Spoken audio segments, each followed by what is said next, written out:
All right, 390 Wagon Master here with another patented Wagon Master unboxing. We got the blue tape on there to protect my innocence.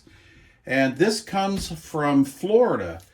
Like my other video that I did on the Drake watt meter, this also is an item I have been looking for a couple years, and you know, patience. Sometimes you get what you want, and yeah, so anyway, all that being said, we will open this puppy up. Now, like the first package that I opened up in that first video, let's see, I guess I can just take this out, right?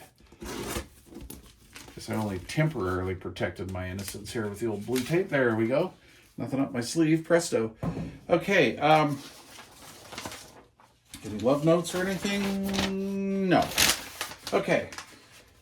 This guy is known, or I'm sorry, this shipper is known for how they package stuff. Okay. So I'll leave links. I'll leave a link to his eBay sellers thing down below. Now the last one, that Drake watt meter I got that from, I think it was called the Bomb Shelter up in, I believe, Pennsylvania. And again, I was really impressed on the shipping. And same thing with this particular seller too. I've been having some instances with eBay where I will buy something, they'll mark it as shipped. Oh, we're gonna make a mess today.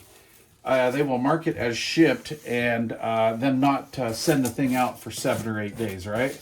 And I don't really dig on that, because a lot of the times I do kind of try to,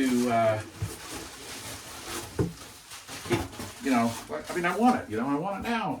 So anyway, typical boomer. So we'll see what happens. I'll try not to make too much of a mess here. So, I'm an audio guy, not an audiophile, but I'm an audio guy. I spent most of my career in the audio trade. And so, because my hearing is changing, partially due because of the audio trade, quite frankly, I use external speakers on my CVs and ham radios. I mean, either way, just on my radio in general. And there are 2 speakers that I have been looking for, and wouldn't you know it, I found them both at the same time, but I don't want to, this guy did a great job packing, by the way. I didn't want to blow hundreds of dollars just on a couple little projects. So I'm on a fixed income here, boys. I think this is enough. Anyway, so this is one of the 2. And these have been going for between $150 and $200. And I just happened to find this one shortly after it was listed on a Buy It Now. And, you know, this guy being a ham radio dealer, or used ham radio gear dealer, he obviously knew the value of this particular device. But I think this unit was priced to sell, and I quite frankly think that this is going to be a nice little project. Okay, so we'll do that. Yeah, he did a great job packing this thing. I got juju beans for days, because I've got stuff I'm going to sell and get rid of, and I'm running low on my packing supplies, materials. So this is a welcome mess. All right. So some of you may already know what this is by just the look of that cord. We got a lot of guys out here that are pretty damn sharp, and they know what stuff is. But anyway, I could call this video the dream speaker, or the external speaker of my dreams. How about that? Let's get it out of here. Man, that was messy. All right, here we go. Boy, I got a lot to do after this video. All right. Ooh. So we'll do this. Now, I am kind of a sucker for, there's a certain Collins speaker that I really admire, and I'm going to get one. I think it has just a beautiful cabinet, and cabinets are basically my thing. Because I can always improve on the driver if necessary. And just a heads up, don't use coaxial speakers and crap like that. You want a 4-range speaker, preferably with a whizzer cone. Okay? And the reason why that is because you want an efficient speaker, and whizzer cones are considerably more efficient for the most part. Pretty much as a rule of thumb, they're always more efficient than a coaxial. Plus, you don't really want a coaxial speaker for communications use anyway. Okay? You don't need a tweeter. That's what a lot of people think. Oh, get me a tweeter. No, you don't need a tweeter for communications playback. All right. In fact, you want anything but that. A whizzer cone is more natural.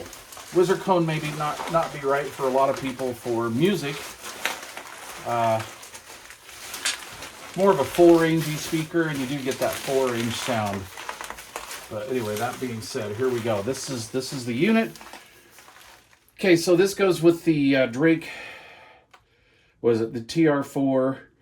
The W4 meter as well. And they tightened these screws down a little too much on the top here. This is a 5x7 driver. I do see a whizzer cone in there. Yep, beautiful whizzer cone. Nice. Yep. That is an Archer Allied replacement speaker in there.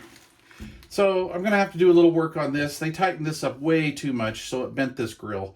So what we're going to have to do, what I'm going to have to do, is when I take this apart, I'm going to put this grill face down, and then I'll massage that and flatten that back out.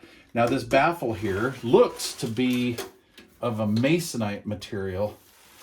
And so whoever redid this speaker, or supposedly in air quotes upgraded, and they put this old realistic Allied Radio Shack speaker in there. Wow, that's pretty cool. Trying to read what it says on there. When they put this speaker in here, first of all, it's kind of a big magnet, but anyway, we'll see how the efficiency goes on this. But what they did is they put this baffle on wrong again. So as you can see, the dark side down here, see how that baffle, how it's dark right there? So that should have actually been on the front. Okay. And then of course they tightened it up too much. So what I was really looking at is I wanted to see what this emblem looked like. Some of the ones that I saw on here, this has got cigarette smoke or something on it, but some of them had scratches in here and I don't want that. So when I take this off, I will clean this with some awesome citrus cleaner, of course, and straighten this up.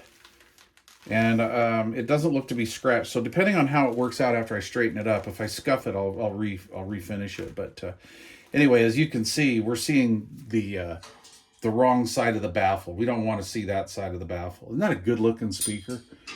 Now these also came kind of designed so you could put a power supply in this, AC power supply in here, and I forgot what radio that was for. I want to say the TR4, but I'm probably wrong.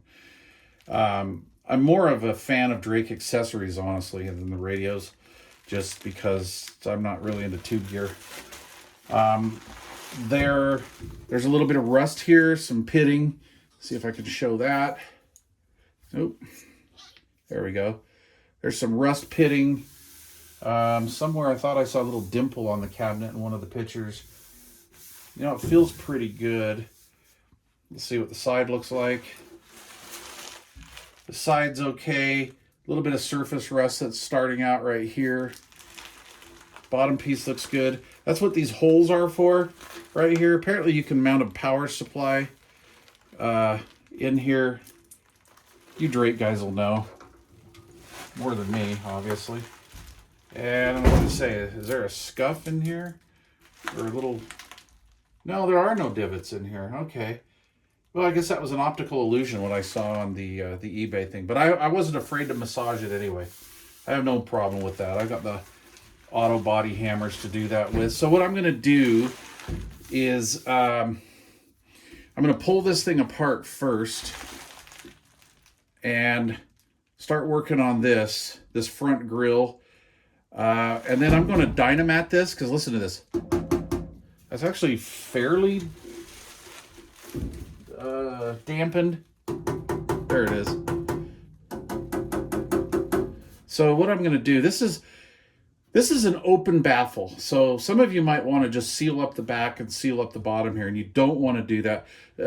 Not open baffle, infinite baffle. And you know, a lot of 5x7, a lot of people don't really know this, but a lot of 5x7, 6x9, 4.5s, 5 1/4s. They're most of those speakers are designed to go in the door of a vehicle, all right? And so they're in what you call an infinite baffle. They don't have to have any certain specific enclosure size. There's no specs or anything like that. And what you want to do is, let me see if I can do this. What you want to do is you want to have a speaker baffle, because you don't want this in free air, right? What happens if you have this free air, like if you just had this speaker just sitting out in the open, the sound waves coming from the sides of it and from behind will actually cancel everything out that's coming from here. So you'll hear it, but not very well at all. But once you start separating the front and the back speaker with the speaker baffle, all right, then you'll notice that the bass response will continue to come forward. You'll get bass response, and then you'll get the directivity of the sound waves coming your way. So my plan with this is I'm going to redo the cabinet. We're going to redo the face. I'm going to put a nice piece of black grill cloth in here. Of course, on this side, right? So we're going to turn this side back out to the front the way it should be.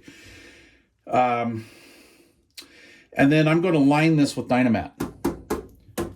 So what we're going to do is we're going to deaden the enclosure, but I'm not going to seal the enclosure. So there will be a sheet of Dynamat here on the bottom, because I don't want any sound escaping from these little cutouts here. I want this to be as dead as possible. I may go up to the hardware store and get some stainless steel screws that are a little bit longer, and I'll put a piece of Dynamat here on the front baffle, as well as sealing all of the corners here, because again, the idea is I don't want anything from behind the speaker coming out. I don't want any cabinet vibrations. I want this to be as dead as possible. That'll give this an effect of having more bass, if you will, or a fuller, more dynamic sound. So that's what we're going to do with this one. So this will be a fun project. I think I'll just use some hammered paint on here. I don't really care about it matching any other Drake gear, because I don't have any other Drake gear. This is just going to kind of be its own speaker, and we'll see what happens. It's nice to see that old Allied 5x7 in here with the whizzer cone in there, and that'll be kind of cool. So yeah, anyway, there you go. So stay tuned for more on this project in probably the next month or two. I do have some other projects I need to get to. This is discolored down here. This looks like cigarette smoke on this bottom half. So anyway, but like I say, I wanted this to be intact. I wanted this to be intact, and I'm glad that I'm not going to have to do any body work to this other than just sand this down. And I'm going to use some of that Bear crinkle type paint. It's a slight crinkle paint. I've been using that on projects lately instead of using my old standby Rust-Oleum rattle can. I love a Rust-Oleum hammered from the rattle can, but I've been having rattle can issues with Rust-Oleum the past couple of years where, you know, you use half a can, you come back to the thing a month later, and it won't squirt no more. No mo. So anyway, there you go. Please leave questions or comments down below. Sorry about the length of this video, but I'm really super excited. Nerd alert, nerd alert. All right, guys, thanks for watching. Please leave questions or comments down below. Don't forget to subscribe to this lame channel. I'd greatly appreciate it. Cheers, everybody.